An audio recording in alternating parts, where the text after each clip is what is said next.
We will turn now to South Carolina Republican Senator Lindsey Graham, who joins us from Clemson.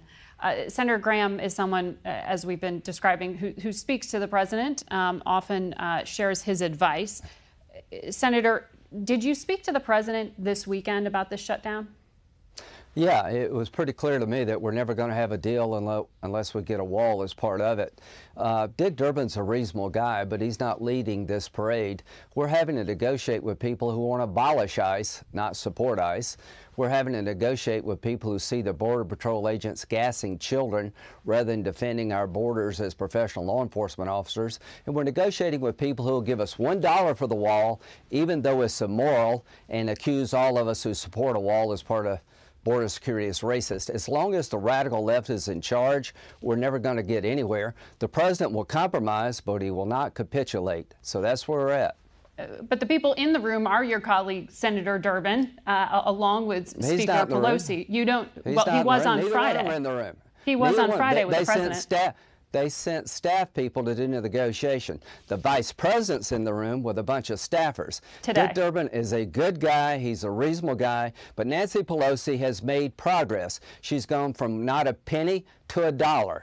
Nancy Pelosi sees the border crisis as manufactured. President Trump sees it as real. Until we see the same movie, you're never going to reach a conclusion. The president is right to dig in to get money for a wall as part of border security. It will not be a concrete wall. It will be steel barriers. And every plan I've supported in the past with Dick Durbin has had money for physical barriers, including walls and fences, except now when Trump's president.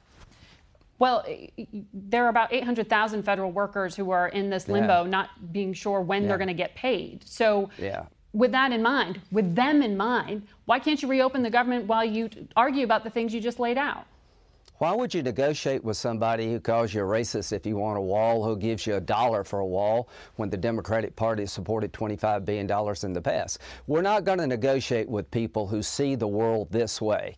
We'll negotiate with Dick Durbin, but I'm not going to negotiate with somebody who calls the Border Patrol agents a bunch of Nazis when they're trying to defend the border against a mob. These caravans have changed everything. The reason you need $5 billion now and not 1.6 is the border is deteriorating in terms of security. We've got 11,000 unaccompanied minors coming from Central America, and it costs us $750 a day to house these minors, and only God knows what they go through to get here. The Democrats see our law enforcement officers as the problem. We see the illegal immigrants, the coyotes, and the drug dealers as a problem. Well, what about those people who work for Homeland Security, who are carrying out the policies you're talking about, who are not going to get paid? What about the Coast Guard? Yeah, they're being held hostage. They're being held hostage by people who say you need $1 to secure the border. They're being held hostage by people. So you don't want to open the government and then continue talking? I do want to open up the government, but the goal is not to open up the government. The goal is to fix a broken immigration system, to bring reality to this table, that ICE is not the problem, it's the solution.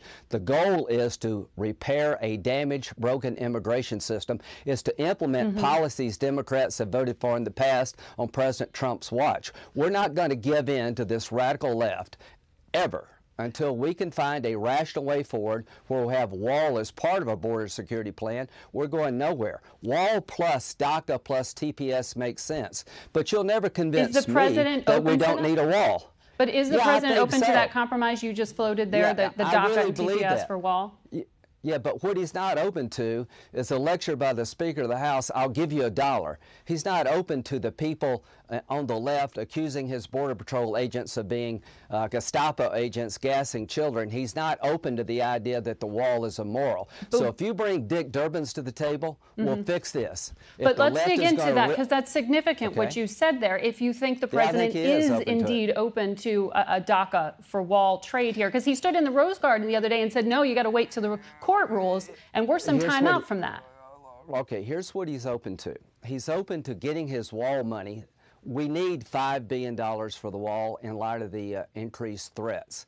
He has always put on the table, he put 1.8 million illegal immigrants having a pathway to citizenship in his own plan. So how can you say he's not open-minded to it? Here's what I think the deal would look like.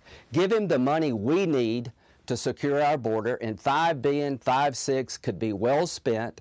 And I think we can put on the table TPS reform. There's 400,000 people going to lose their legal status soon who've been here for decades. I'd like to deal with that problem. When is that going to be put on the table, that offer? I think we'll have offers on the table when we find somebody that's not crazy to deal with. We're not going to put any offers on the table as long as people in charge of these negotiations accuse all of us who want a wall of being a racist and see our Border Patrol agents as gassing children. Until you can get that crowd put to the sidelines, I don't see anything happening.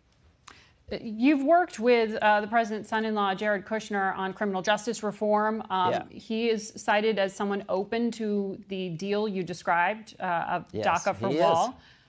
But the president really seemed to shoot that down in the Rose Garden the other day. I am here when to tell would you, we see that put on the table? That's a bigger immigration overhaul than what we're talking about right now, which is simply the wall. When you see Dick Durbin and others in the room, not a bunch of staffers, when you see this rhetoric that those who want to build a wall are racist, stop.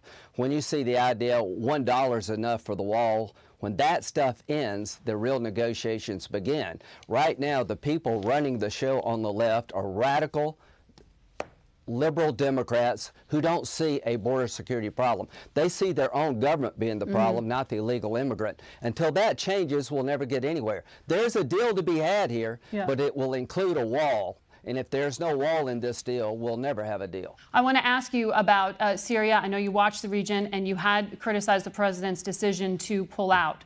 The National Security Advisor, John Bolton, is in the region right now and is saying now there's no timeline for a U.S. drawdown and it'll be dependent on Turkey agreeing not to slaughter our Kurdish allies. It sounds like he's describing an indefinite timeline of U.S. troops staying in Syria. Well, I had lunch with the president last weekend and I came away a bit encouraged. There are three things that we want to accomplish as part of a withdrawal. We want to make sure that when we leave, the Kurds do not get slaughtered, and I don't trust Turkey to take care of the Kurds. It'd be like Putin trying to police Assad. That didn't work well. We need a plan to protect the Kurds from Turkey and others. We need to make sure ISIS doesn't come back once they're defeated, and Iran's not the biggest winner. If you can accomplish those three objectives by reducing our forces, which I think we can, then count me in. But those three things have to be accomplished for us to successfully leave Syria, and the president's slowing down and he's reevaluating his policies in light of those three objectives. Don't let Iran get the oil fields, don't let the Turks slaughter the Kurds, and don't let ISIS come back. I think I share the goal of the president to withdraw our forces. Let's just do it smartly. Is this an admission that the president made a mistake? I think this is a reality setting in that you got to plan this out. President Obama ended the operations in Iraq against sound military advice. The president's getting sound military advice about the status of the Kurds, what will happen with Iran if we leave too soon. And the bottom line here is we want to make sure we get this right, that ISIS doesn't come back. And I applaud the president for reevaluating what he's doing. He hasn't changed his mind, but he's listening to a lot of good advice. And President Obama never would do that. And you saw what happened when a president shuts people out. This president's not shutting people out. He has a goal in mind of reducing our presence. I share that goal. Let's just do it smartly. Senator Graham, thank you for joining us. Thank you.